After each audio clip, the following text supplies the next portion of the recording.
Okay, something reeks like a fish market right now. And it looks like it's coming from Hollywood. Well, I guess it smells like it's coming from Hollywood. It seems like the SAG-AFTRA folks are at it again, trying to drag everyone and their grandma into their little labor dispute. This time, they've set their sights on the video game industry because apparently they just can't get enough strikes and picket lines. SAG-AFTRA president, Fran Drescher, in a statement that oozes with self-righteousness, declared, "Here we go again. Now our interactive video game agreement is a stalemate too. Once again, we are facing employer greed and disrespect." Greed, disrespect, or are folks just trying to make a living? On this one, you Culturians get to be the judge. Here we go. Well, it's been a bit since I asked that those of you that are not subscribed right now to please do. Not only is it free, I'm on my way to 15K, and there's a decent chance that I'll do something embarrassing to celebrate that particular milestone. I just did something embarrassing at 10K, so who knows. More importantly, if you can also hit the like button and the share on this particular video and share it out to all your pals, I would be very grateful. And with that appeal out of the way, let's get into this mess.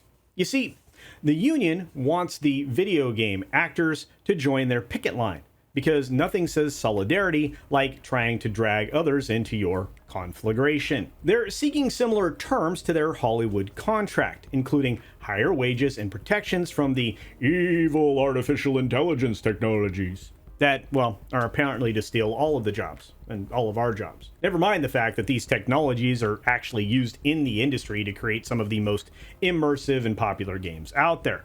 I know.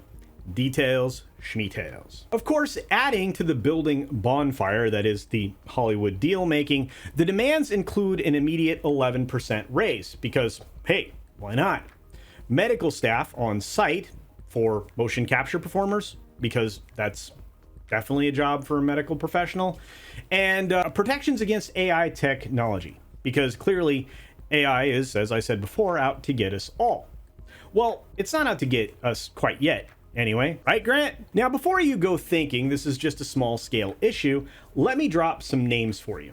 The SAG-AFTRA video game contract covers the big guns in the industry, including EA, Disney, Epic Games, the Fortnite people, and Take-Two, the company behind Grand Theft Auto and 2K Sports. So this isn't just about a few indie games. This is about the big moneymakers where, well, games we all buy.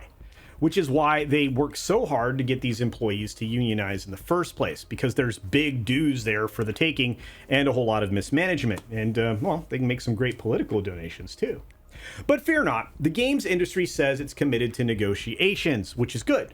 They just want a fair contract, one that recognizes the contributions of SAG-AFTRA represented performers. Because who doesn't want fairness, right? Meanwhile, SAG-AFTRA's Hollywood strike is still going strong. It's nearing 3 months, keeping Hollywood studios in lockdown. They're actually demanding better wages, residuals, working conditions, and their own AI protections. And let's not forget this. That conveniently coincides with the strike by the Writers Guild, which has been going on for much, much longer. In fact, this is the first time since the 1960s that we've had a dual strike, and this is the longest one that I can recall. And as a member of the audience that consumes all of these products, most particularly video games, I find it hard to care anymore. Very few good things have been produced in Hollywood since they lost their collected minds over a series of lies that they continually regurgitate without reflecting on them or researching them at all. Funnily enough, United States consumer sentiment seems to be falling in line with mine once again, with few people siding with the propagandists. Worse yet, we all know these strikes are hurting people that work in the industry but don't drink the Kool-Aid of the ideologies. I really hope the video game performers aren't ultimately convinced to strike now. It's a really bad time to be out of work. Things are only going to get worse in the near future, not to mention the real reason SAG-AFTRA wants this in video games.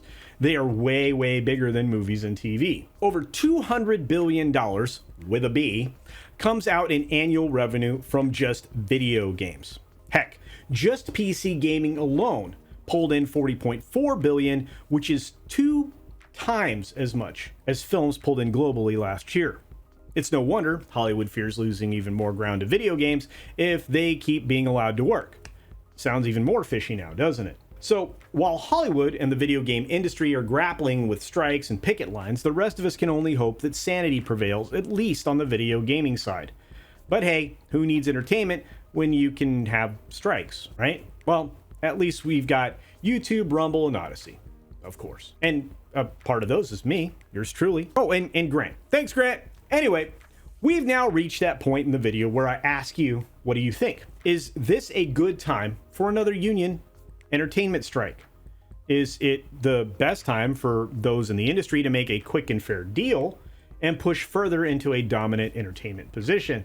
See, that would be where I'd go. And will we see an end to these strikes before the end of the year?